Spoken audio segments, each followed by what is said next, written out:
So in this section, we'll be starting off our new module talking about a secure network architecture. Really, we're going to be focused on different zones in the network and how they can be set up to allow you to, say, allow some external access into your network while not giving complete control. So really, all of these are some things you're going to be focusing on. You know, the big three being your DMZ, extranet, and intranet. So starting with the most important one, looking at the DMZ, or the Demilitarized Zone.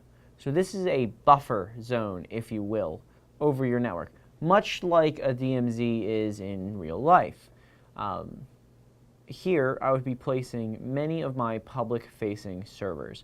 So something like my mail server, my web server, anything that would make sense to be accessed from the internet, outside. Right? Where anything else, all my other internal servers, will be, well, in the internal network. Now, really, you have to use best judgment here when you're deciding, all right, does X type of server belong in the DMZ? The simple answer is going to be well, is it being contacted from outside the network? Now, when setting up a DMZ, you can kind of think of them as different security zones. So the inside zone is the most trusted because it is your own internal network. The external, the outside zone, is the least trusted because it's the internet. It's literally one big unknown. And the DMZ is somewhere in the middle there. So it should be very easy for traffic to pass from the inside to the DMZ and from the DMZ to the outside. But the other way around should be more difficult. It should be hard for traffic to go from external to the DMZ, and even harder for traffic to go from external to the internal. And again, it should be hard, of course, to go from the DMZ out, or rather into your internal network, because those are the types of traffic you want to be monitoring. You're less concerned about an internal host hitting the DMZ than you are an external host trying to hit the internal network. But again, with all of those devices that are placed in the DMZ, something like our mail server, right, we can even protect it further by pulling that mail server into our internal network and only putting a proxy inside of the DMZ. So that way, that email proxy will handle all the large requests and push them back to the email server, right, thus providing more protection. Now, really the DMZ, though, isn't another physical network. It is just logically part of your current network. So here we're looking at something like a firewall or a router that is going to be used in order to configure this DMZ. Really, it's saying that that is going to be the device that traffic will come into, and then that device will decide, is this traffic headed to the DMZ or is it headed internally? And of course, preventing unwanted traffic. So honestly, for the most part, you're looking for a device with an access control list, right, like a firewall.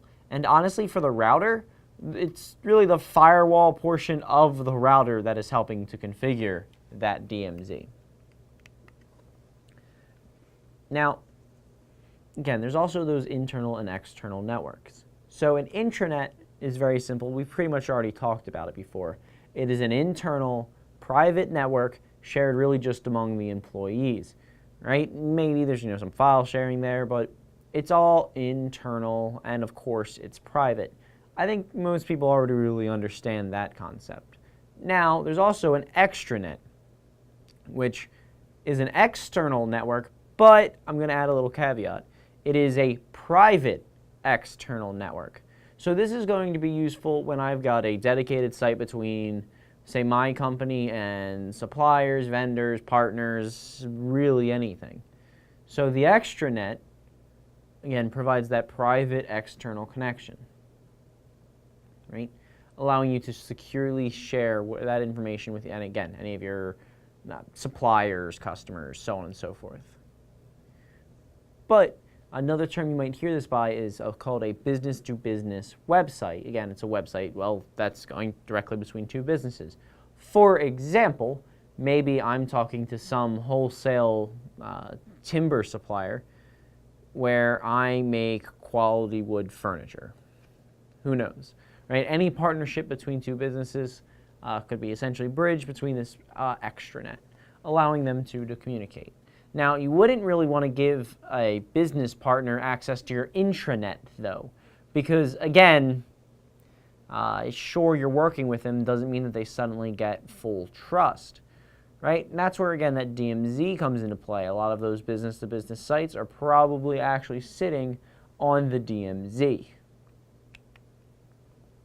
Now, another network you have to consider, kind of separate from your inside, outside, and DMZ configuration, is your wireless network.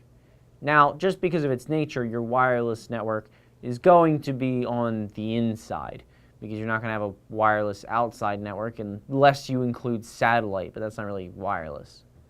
So a wireless network is mostly going to allow edge devices to connect to the network regardless of their physical location. So I don't have to worry about plugging everything in. They just have to be able to reach the wireless access point. So really, I'm going to probably be allowing, again, a bunch of end hosts, not other devices. I'm not going to very likely have two wireless access points talking to each other to allow two switches to communicate. Another common example for where I would find a wireless access point would be for a guest network, so that anyone who comes in has to come in wirelessly. And that way, if they're not physically plugged into my network, they don't have as much control over my network, so I can be further secured. Now, again, when I'm designing my wireless network, though, where previously with, like, say, a DMZ or my internal network, it was all about who can go where, right? With the wireless network, it's all about coverage. So let's say I've got a huge, warehouse-style building. So, giant rectangle, nothing really in between. If I place one of my wireless access points in one spot, it's not going to cover the whole thing. So I need to get multiple wireless access points all working together in order to actually cover the whole, warehouse. Then let's say I throw a bunch of dividing walls, cubicles, etc., etc. Now, next thing I'm going to do is create a heat map. So think of a heat map is really a measure of quote-unquote temperature, wireless temperature, really saying how busy it is. So areas that have a lot of overlapping signal, have good coverage, are considered hot, and areas that have little to no coverage are considered cold. Now, I can go around with a Wi-Fi analyzer, which will tell me where my hot and cold areas are, essentially telling me where I have actual coverage. Now, for the most part, some locations might not matter. If suddenly we head into the bathroom and there's no Wi-Fi coverage, that's not the end of the world. However, if we're in the middle of our employee cubicles and there's a dead spot, well, that means some of our employees might not be able to connect to the wireless network, which we would then need to adjust in order to accommodate for that dead spot. Then, of course, when you change anything, you need to do the whole process again. A more general term you might see for this, testing your own network and seeing what other networks are nearby so you're not interfering them, is called a wireless site survey, right? It's a site survey for wireless. Now, like I talked about a little bit before, there's also the idea of having a guest network. Now, of course, the guest network is going to be internal because that's where your guests reside, but this is talking about anyone who's connecting to the network who's not really normally supposed to be there.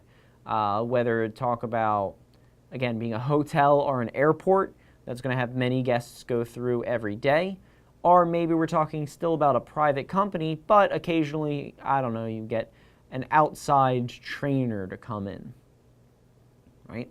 So the guest network is there to separate those guests' traffic from the main network. That way, well, when you're talking about all these devices connecting, you don't have to worry about compromise as much, right? You don't want the guests to have very big control because, chances are if you're talking about a guest using the Wi-Fi in your building or connecting to the network in your building, they're probably checking some emails, maybe browsing the web a little bit. They shouldn't be doing much. So again, this guest network is internal. It is inside our inside network, and it's just consisting of our guests' hosts. Now, a guest network can be utilized really for high availability and for ease of connection because it's just an easy to access network. And because it's logically separated from the rest of our network, if it starts getting compromised, we can just shut it down pretty quickly. But that's the benefits there. That being said, there is a more secure option, which is not having a guest network at all. Because if the guests can't log into the network, even though using the guest network we can mitigate and mitigate and mitigate, the most secure option is going to be never allow them to connect to begin with. Now, a honeypot or a honeynet, now a honeypot's just one server, but a honeynet is a network of honeypots. Now, if you remember when I was talking about honeypots in a previous module, you would know that they're distraction systems that are used for dummy data. Now, a honeynet is talking about essentially a honeypot network. Again, a bunch of honeypots probably located in your DMZ, right? That way, they're slightly externally facing so that if an attacker breaches the network and hits one of them, you know that there's been a breach in your network. Now, for the most point, like I said, it's going to be in the DMZ. However, it is possible to have a few honeypots internally so that you know if they've actually breached that deep. That being said, the DMZ is more important to protect with a honeypot because, well, if you have no monitoring in the DMZ and all of your monitoring is internal, that means by the time that the internal device is compromised, well, you could have cut it off way before it got that bad. Now, talked a lot about an internal network, external network, what goes there, a DMZ, right? Now, there's an issue with that. So your external network utilizes a public IP address. That is to say, it's got a layer 3 address that is routable over the internet. Now, your internal network all has, well, private IP addresses. They're non-globally routable. Now, the issue can really come up where, well, if I've got a private IP address, how am I supposed to access the internet? And that's where NAT comes into play, right? Because you need a public IP address, right? Those private IP addresses, everyone watching this video could all have the same IP address of, let's say, I don't know, 192.168.1.101, right? Just as an arbitrary example. Because it's private, it only needs to be unique on the local network. But it doesn't give you internet connectivity, which again is where NAT comes into play. So network address translation translates those private IP addresses to a public IP address. So that way, your computer essentially is temporarily given a public IP address.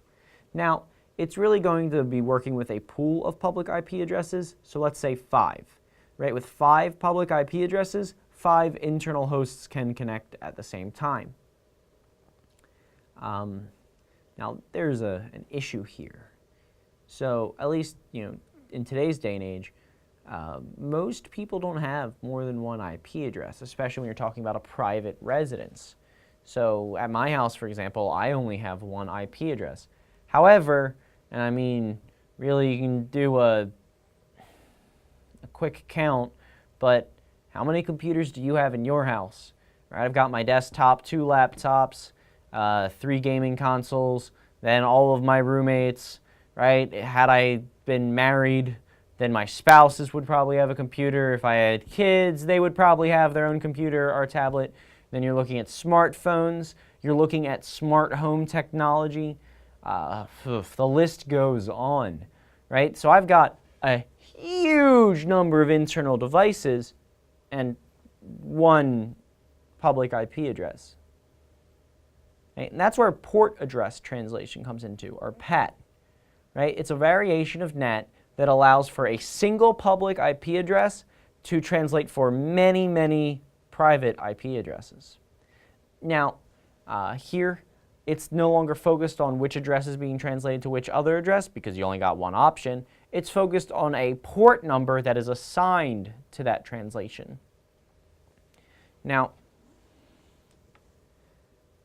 we've talked about 2 examples so far. PAT, which is many on the inside to 1 on the outside. And we've talked about NAT, which is, well, the way we talked about it, many to many. What if I've got a one-to-one translation? Now, that's where a static network address translation comes into play.